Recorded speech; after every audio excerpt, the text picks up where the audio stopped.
Not that way. Do you want a podium, or are you okay podium less? Podium. Yeah. You want podium? All right, I'll get the podium. I don't like a podium, but.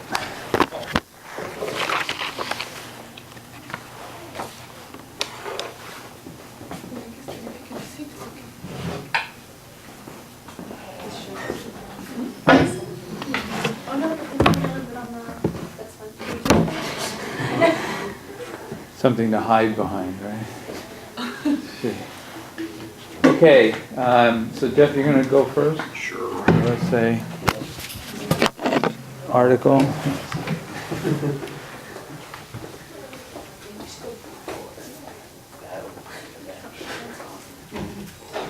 Now, let's try to, dialogue a little bit around the articles too, as we've learned stuff. So.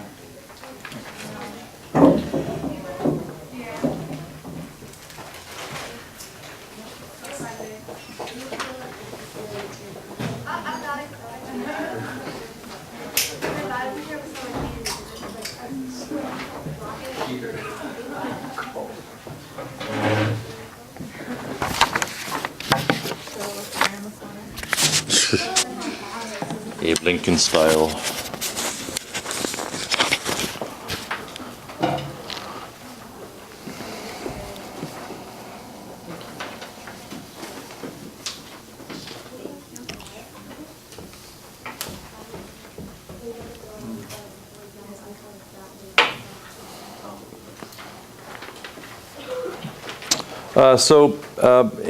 In choosing an article, a journal article, I kind of took my cue from the question that Dr. Bakelar asked, which was in regard to theater. Why do you do this? What could be possibly running through your minds to want to, So, and I had never really asked myself that question. I knew that I enjoyed it. I knew that I felt at home when I was doing it, but I never sort of unpacked it, deconstructed it, and looked at, sort of a particular, certainly not with a theoretical perspective, why I was doing it. So the article that I found that was interesting to me, not necessarily because I agreed with it, but mostly because I was kind of rubbing up against it, was by Jennifer Tudor. Thanks. She just discusses exactly that question. Why do we do it? And what she came up with was she told a story about when she was taking an acting class, and she was actually in the middle of sort of holding a strange position in the middle of acting class, showing how she was centered. And the teacher asked her, why do you do this? And she said, because I like pretending that I'm other people. And the teacher got all sort of dark and stormy and said, no, that's a bad reason. You need to be comfortable with yourself before you do this, and you're driven by envy, and that's the wrong reason to do it. And it kind of stuck in her craw for years and years, and she went on and she got her doctorate and she wrote about this. And what she's come up with is that actually, yes, envy does drive this, but envy is a sin. And so, if you go back, and she actually does address that aspect of it, that it kind of niggles away at her. So she defines envy. It's a desire to be other than who one is, to have another's personal attributes, to live another's life. And she's trying to uncover the central role envy plays in the foundation, right? Why you do it, and the formation, how you become an actor. Okay.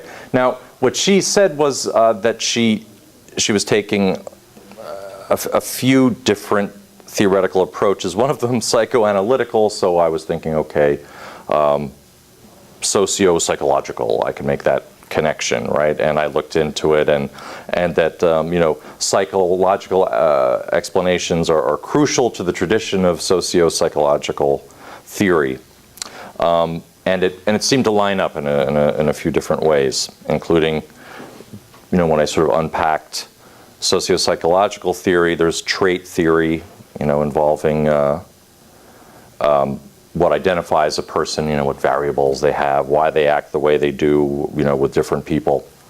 And so I found myself as I went along kind of, okay, that fits, but as I read, suddenly I found myself really trying to shoehorn the socio-psychological theory into this article. It wasn't fitting anymore, and I realized she was sort of drifting away from that and getting closer and closer towards the phenomenological aspect of things. And for a while there was this gray area, which I put there in the handout, where she discusses how actors are not trying to reach out and connect with other, they're trying to be the other, and she tries to draw a distinction there, that it's not the same as that phenomenological sort of, the two people on the bench and they're not speaking, but somehow they connect kind of feeling. It was more like you want to be the guy rather than connect somewhere in the middle. But then as I was reading, it sort of drifted really solidly into phenomenological. And even the language that she was using signaled that. I couldn't avoid it. She was saying, she even used the word, and then things click.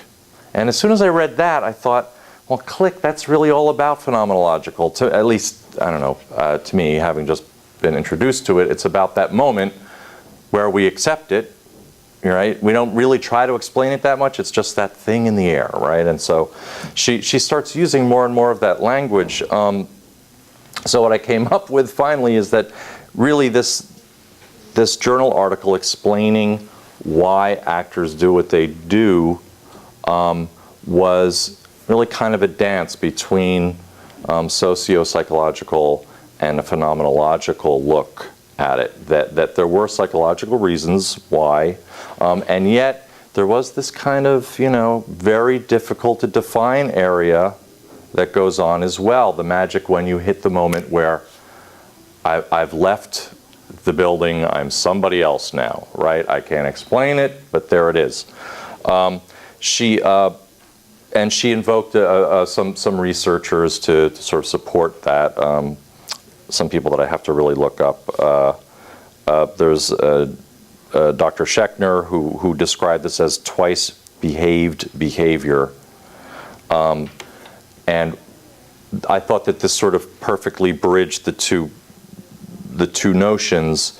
What he said was that by becoming other, we more deeply experience ourselves, that we understand ourselves as being connected to others by actually dwelling within them and seeing the world through their eyes. And I thought that kind of neatly tied it up. Yeah, Text and Performance Quarterly is a core journal in the field. So that's good. And right, when you start talking about experiencing yourself, you're talking phenomenologically. I think what you experienced too was the way that some people in the field don't pay careful attention to the theories that they're using, so that they start off in one camp and then drift over into another, and this is a peer-reviewed scholarly article. So in Text and Performance Quarterly, it's appropriate because it is about performance issues. But if it were a strictly socio-psychological quantitative study about assessing, these variables exist in actors versus non-actors and measuring them and comparing them and doing statistical comparisons, that would be a higher socio-psychological one. Yeah, as sort of a novice at the theory part, I wasn't sure if I was seeing, a disconnect between the way she began and the way she ended, or if I was seeing, a really skillful weaving of several different theories, and that people who are really versed in it are able to do that, and I'm not there yet, But like I said, the feeling I had was like I was trying to hammer a square peg into a round hole after a while. It just wasn't working, Yeah, and I'm sure you could find scholars who would say each of those things. Right. But there'd be scholars who would accuse her of failing to adequately exploit a theoretical perspective to the full in doing her description. And others would say, this is a really skillful She's using the toolbox, dance, right? dancing, Yeah. you know, with the different things to do her explanation. Good. Okay. All right, thank you. Okay, sure. Thank you.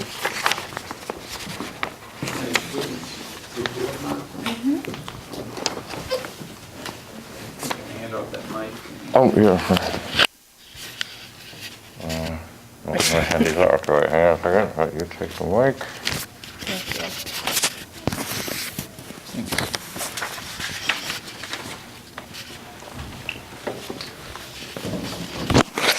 There's 2 pages.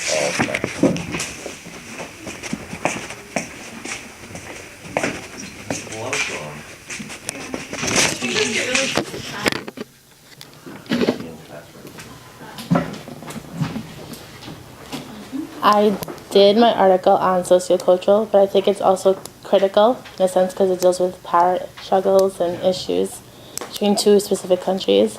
My article is about how the author is trying to explore the social change and rise and the decline of the social movements through the island of Cyprus.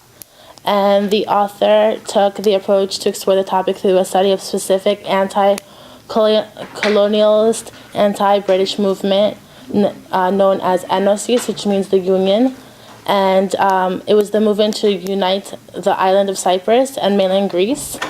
It was an attempt to identify the structural changes of traditional Cypriot society which were induced by colonialism, and to show how these changes were related to the emergence of a traditional nationalist movement like Enosis.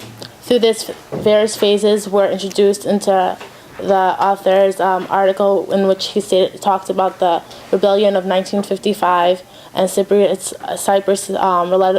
relative decline after regaining independence in 1959 to the Ottoman Empire, to Turkey. And he points out that before colonialism, that the Byzantine period was important because it included domains within Cyprus and mainland Greece, which created a type of cultural union between the 2 countries in spite of the fact that they were 600 miles separating each other. And another point in the article stated how the church played a very important role, that the church was the eyes of the Greeks, and not only was it the symbol of their ethnic and religious identities, but also their protector against the mistreatment by local officials. Thus, the church under the Turks gained a substantial honor and prestige in the Cypriot society. As long as the Turks occupied Cyprus, the church remained as the central institutional sphere around which the political, intellectual, and cultural life of the Greek Cypriots revolved. The leaders of the Enosis movement came from the elite traditional strata of society, and this movement maintained its traditional orientation at a time when the underlying structure of the society was becoming rapidly secularized.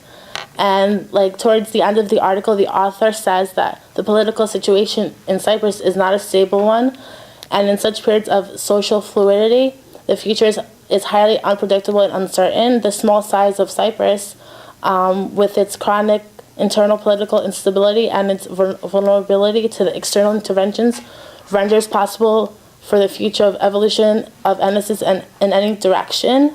The author also proposed a different theoretical perspective for the study of the social movements.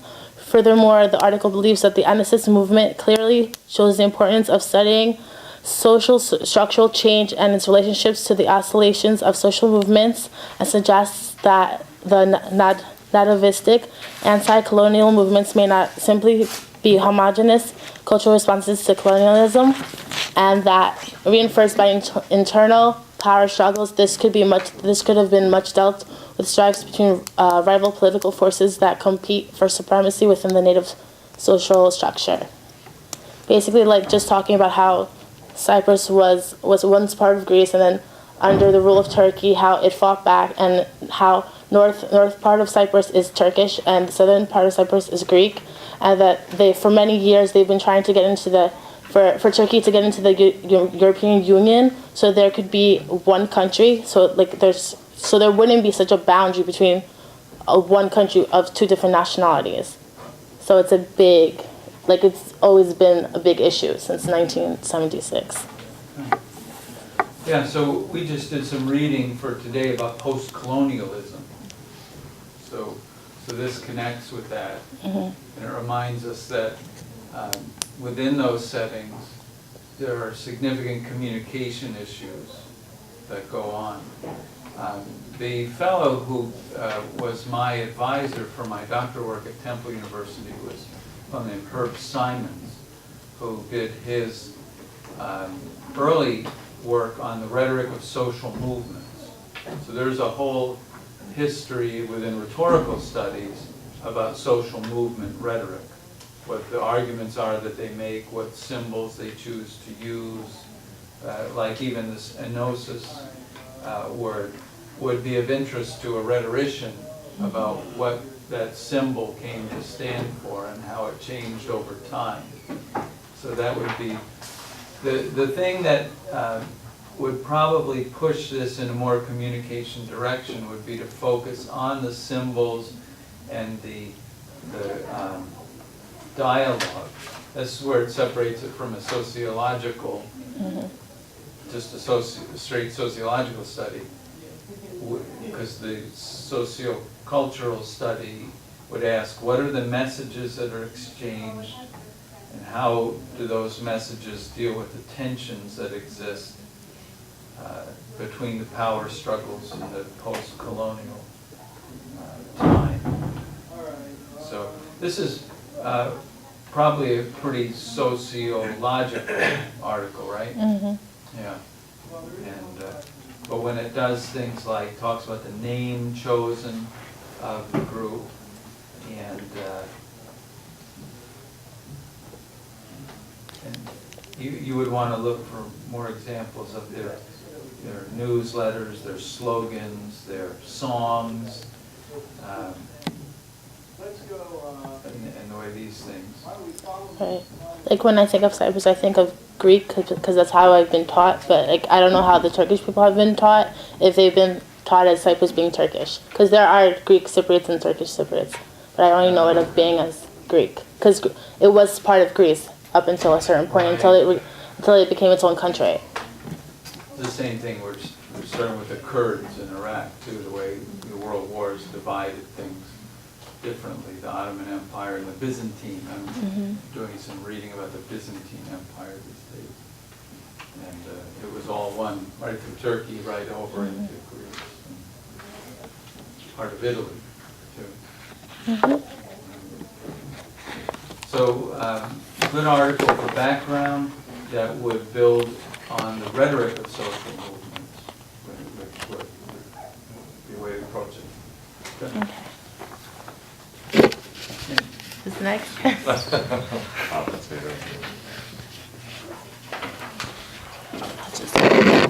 lot of history in that, though, people. Yeah, and there's still very much a lot of tension. Yeah.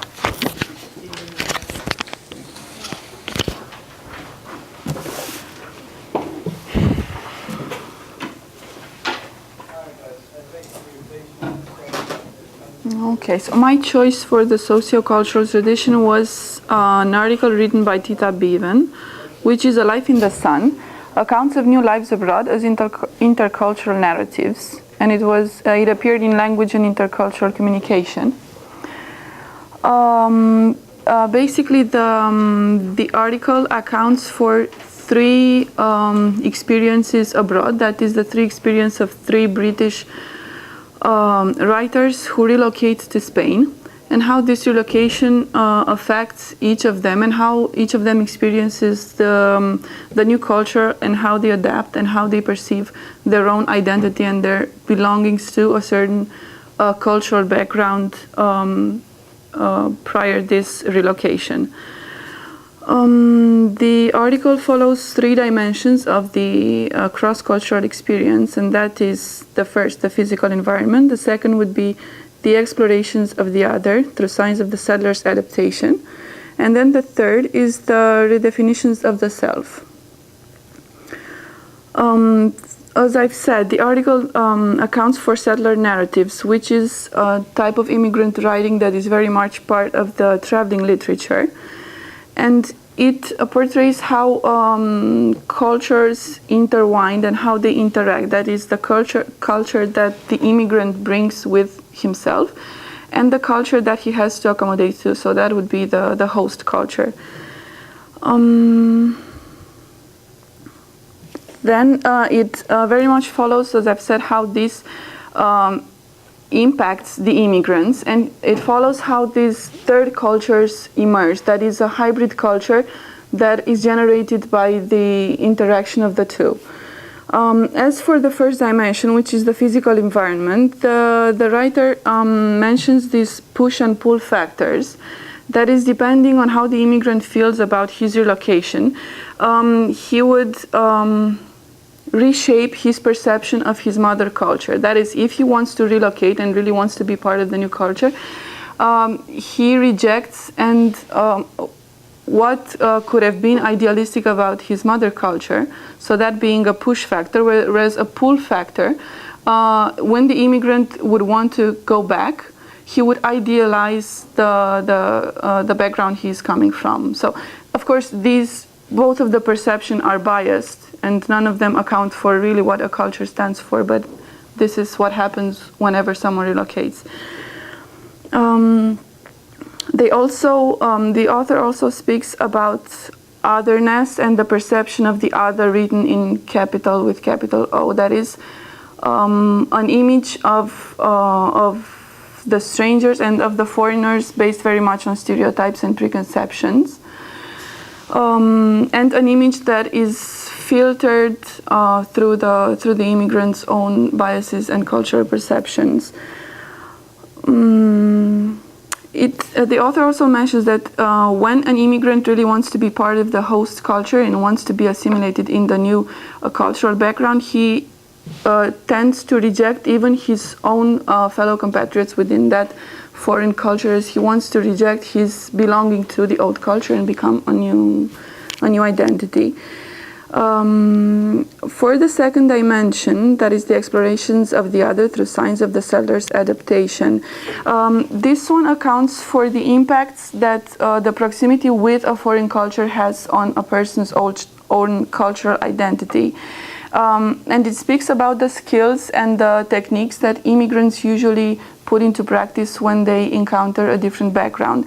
And that is that they have to develop a certain awareness to the assimilation process, and they have to be receptive and develop certain skills that would allow them to adapt on an intellectual level, on an emotional level, and even on a physical level, because most of the times the cultural shock translates into a lot of stress and a lot of pressure, so a lot of conflicts between the two.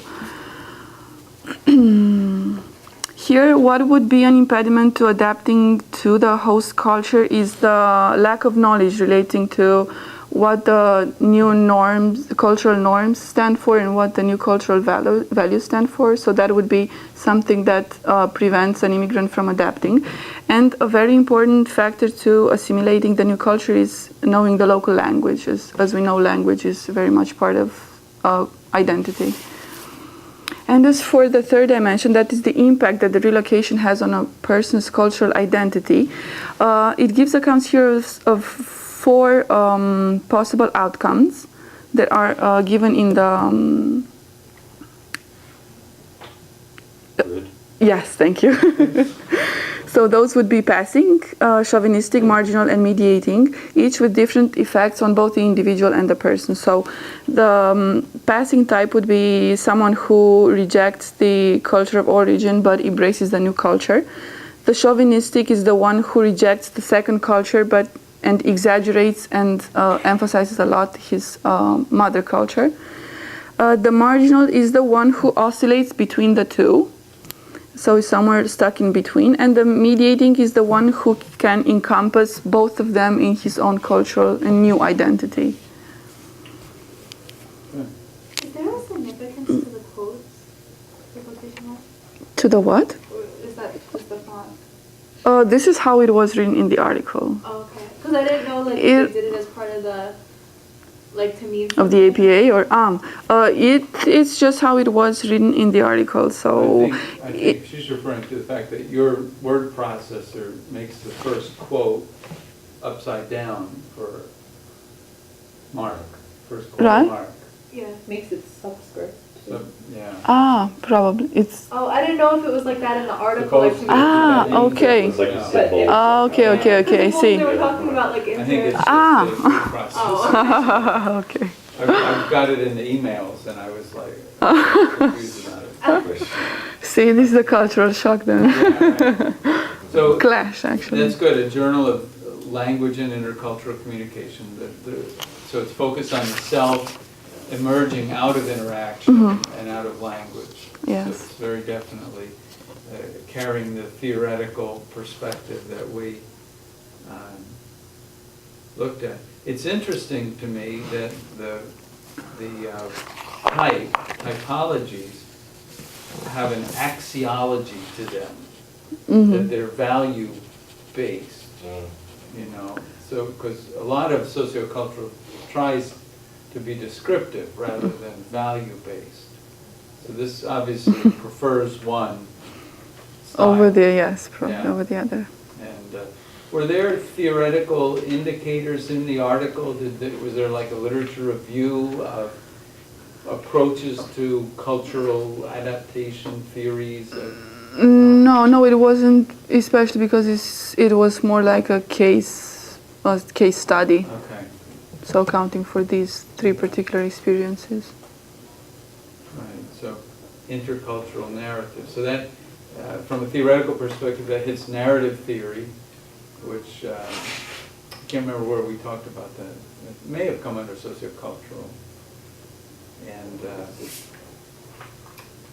And it hits Mead's self, mind, and society. So there's a lot of socio-cultural here. Watch the APA style. Again? APA. I mean, okay, yes. So yeah, so it would be a couple things different, just the first initial of the first Oh, name. yes. And, you did the capitalization right, and the other thing would be the 7-3 thing would The be, volume and the issue, right? would be the how is it? The 7 would be italicized. Reason. 3 would be In regular bracket. in a parenthesis. I believe you guys know this. We just had a handout. It's just one of the Yes. passages of this thing. So good, nice article. Okay, thank you.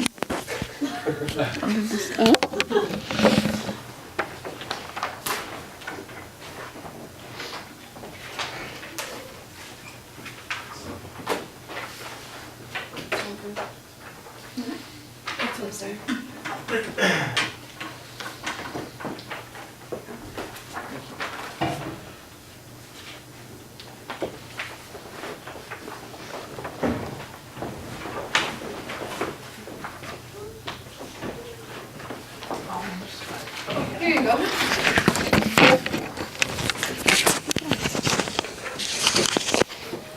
Okay, so my article starts with a phenomenological story, and then it goes into a sociocultural analysis of what's going on.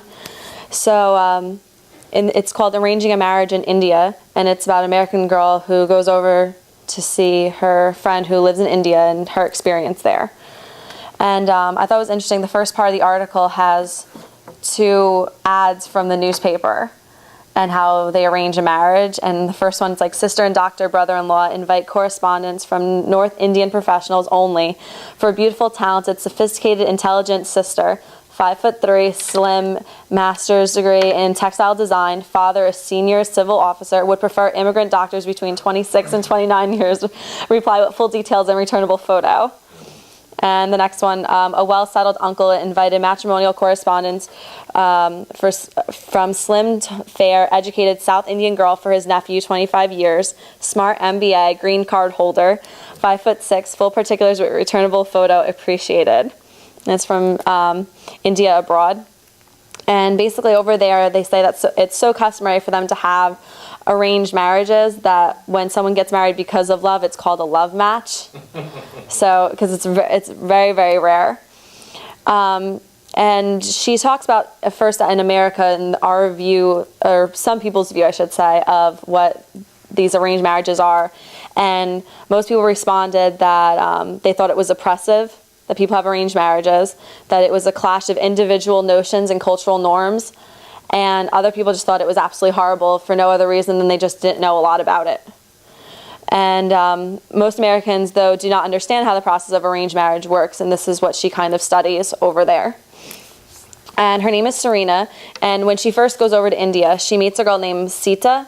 I hope I'm pronouncing it right. And she's a college graduate, and she states that she's happy that her parents get to pick out the man for her because she can go and live her life, concentrate on school, go out with her friends. She doesn't have to do any of the work. Where she said in America, girls spend their time too much wondering and worrying if they're going to actually find someone, that they don't get to experience life. So that's their view on us. And she asked her, do you worry? And she goes, well, if he's a good man, then why should I not like him? So that was her view personally on what's going on. And she also said that in